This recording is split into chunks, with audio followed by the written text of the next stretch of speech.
প্রিয় দর্শক ও শ্রোতাবৃন্দ, আমি আজকে আপনাদের সামনে শামসের তাবরেজির ভালোবাসার 40টি সূত্র থেকে 24 নম্বর সূত্রটির ব্যাপারে কিছু আলোচনা করব। মহান ফকির শামসের তাবরেজি ভালোবাসার 24 নম্বর সূত্রটি বর্ণনা করতে গিয়ে বলেন, তোমরা যে স্বর্গ এবং নরকের কথা বলো সেগুলি এখন এখানে এই মুহূর্তেই বিদ্যমান আছে। স্বর্গও এখানে আছে এবং নরকও এখানে আছে।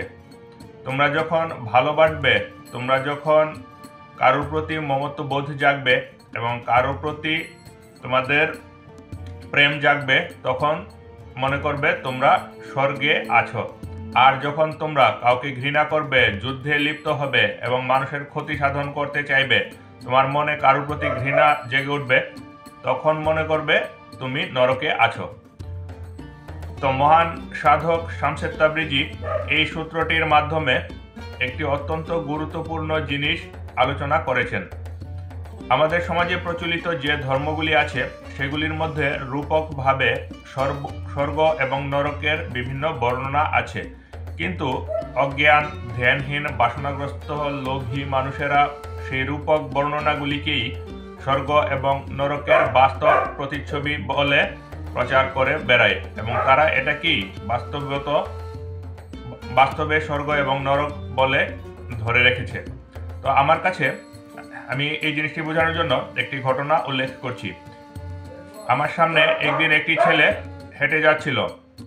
যাওয়ার সময় হঠাৎ কয়েকটি মেয়ে সেই রাস্তা দিয়ে আসতে দেখে ছেলেটি নিজের দুই হাত দিয়ে নিজের দুই চোখকে চেপে ধরেছিল।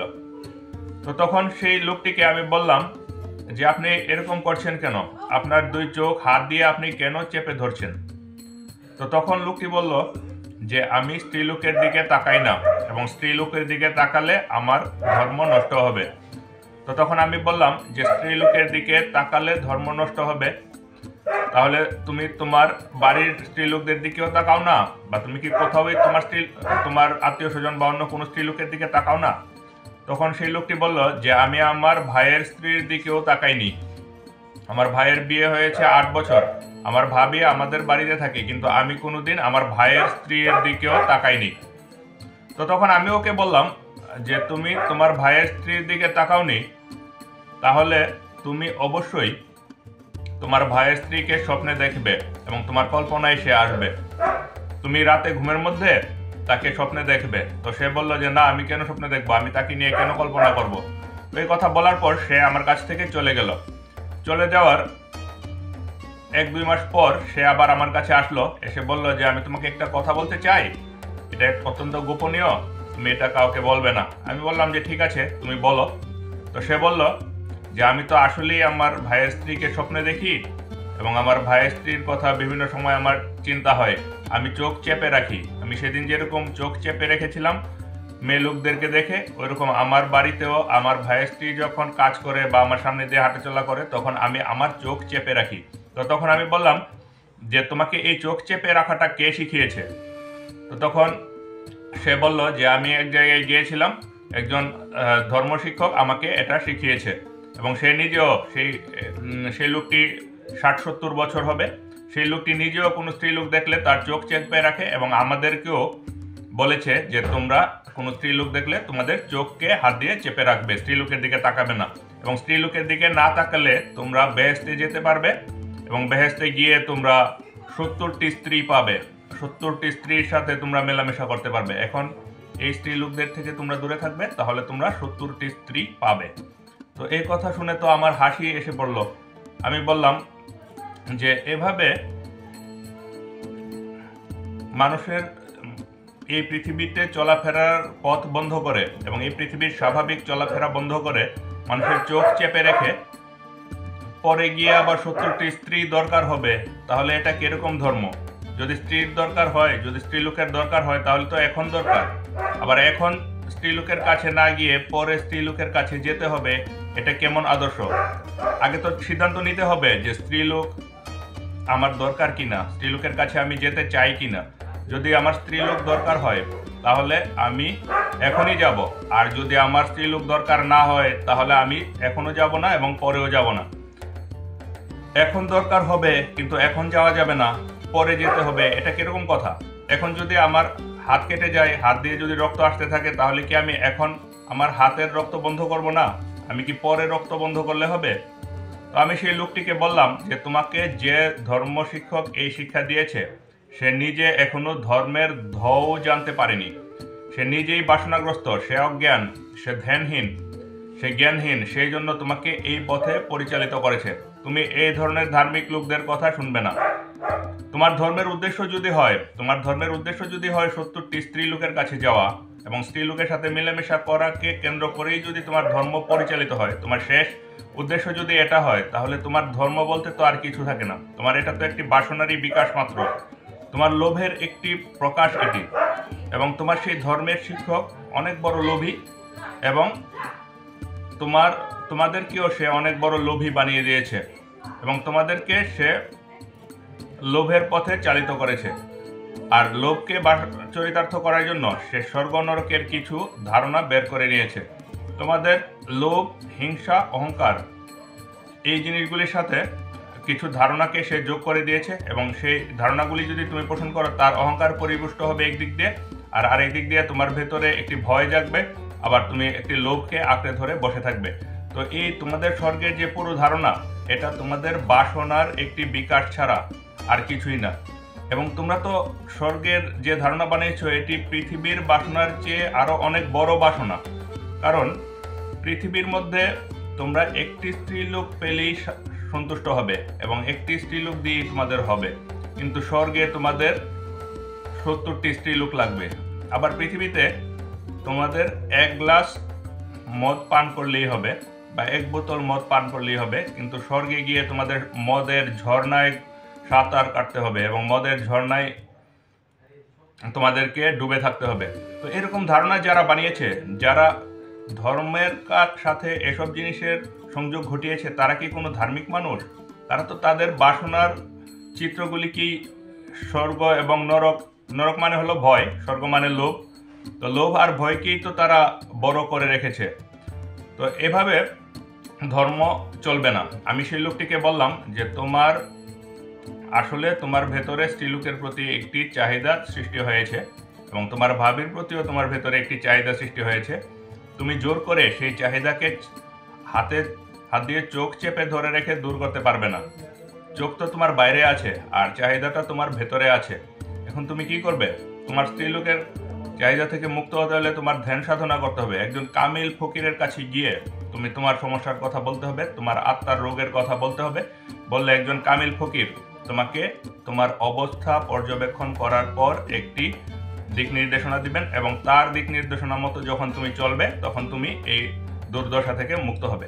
আর ওই রকম আজে বাজে ধর্মগুরুর কথা শুনে যদি চলো, তুমি যদি তোমার চোখ চেপে রেখে চলো, তাহলে সারা জীবন তুমি এরকম লোভ আর হিংসা আর ভয়কে নিয়েই চলতে হবে। তো শামসুদ তাবরিজি বলেন যে স্বর্গ এবং নরক এখানে এই মুহূর্তেই আছে, পরে গিয়ে কোনো কিছু পাওয়া যাবে। এই জন্য এখন ভয় নিয়ে থাকা আর লোভ নিয়ে থাকা, এটার নাম কোনোদিন ধর্ম হতে পারে না। একদিন এক রাজা তার 2 ছেলেকে নিয়ে এক কামেল ফকিরের কাছে গেলেন। তো কামেল ফকির রাজাকে বললেন যে তুমি আমার কাছে কি জানতে চাও? তুমি তো দেশ দখল করেছো এবং তুমি তো দেশের রাজা, তুমি আমার কাছে কেন এসেছো? তো তখন রাজা ফকিরকে বললেন যে আমি আসলে স্বর্গ এবং নরক জিনিসটা কি এটা আপনার কাছে জানতে চাই, এটা সম্পর্কে পরিষ্কার ধারণা পেতে চাই। অনেকে অনেক রকম কথা বলে, কিন্তু সেই কথাগুলি দিয়ে আমার মন ভরে না। আপনি বলেন স্বর্গ এবং নরক কি? তো তখন ফকির রাজা এবং তার ছেলেদের দিকে তাকালেন। তাকিয়ে দেখলেন রাজা কিছু বয়স্ক এবং তার ছেলেরা অনেক তেজদীপ্ত এবং প্রাণচঞ্চল। তো ফকির বললেন যে তোমরা এখানে যে 3 জন আছো, 3 জন একজন আরেকজনের চেয়ে বেশি অন্ধ, অজ্ঞান, ধ্যানহীন। তোমাদের যে ছোট আছে সে কম অজ্ঞান, যে আর একটু বড় সে আরো বেশি অজ্ঞান এবং সবচেয়ে বেশি অজ্ঞান হলো রাজা। আপনার কোনো জ্ঞান নেই, ধ্যান নেই। তো এই কথা শুনে রাজার বড় ছেলে ক্ষেপে গেল এবং সাথে সাথে নিজের কোষবদ্ধ তরবারি বের করলো। বের করে ফকিরকে বলল যে আপনি কি বলছেন, আপনি জানেন আপনি কার সামনে কথা বলছেন? তো ফকির রাজাকে বললেন যে এই যে দেখো, এটার নাম হলো নরক।